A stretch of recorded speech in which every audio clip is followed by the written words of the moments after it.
Sir ఈ మధ్య alkaline water అంటే pH level of the water high ఉన్నప్పుడు అది తాగితే క్యాన్సర్ని చంపేసే అవకాశం ఉంది అని చెప్పి ఈ మధ్య మనం విన్నాం కూడా. బసవతారకం హాస్పిటల్లో కూడా క్యాంగన్ వాటర్ మెషిన్స్ పెడుతున్నారని.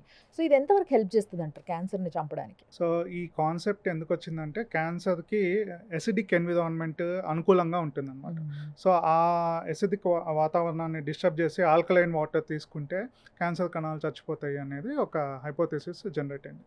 అంటే మనం గుర్తుపెట్టుకోవాల్సింది ఏంటి అంటే ఆల్కలైన్ వాటర్ వల్ల యూరిన్ pH ఎక్కువ అవుతుంది, కానీ బ్లడ్లో pHలో ఎలాంటి డిఫరెన్స్ అనేది ఉండదు. So there is a difference between blood pH and urine pH.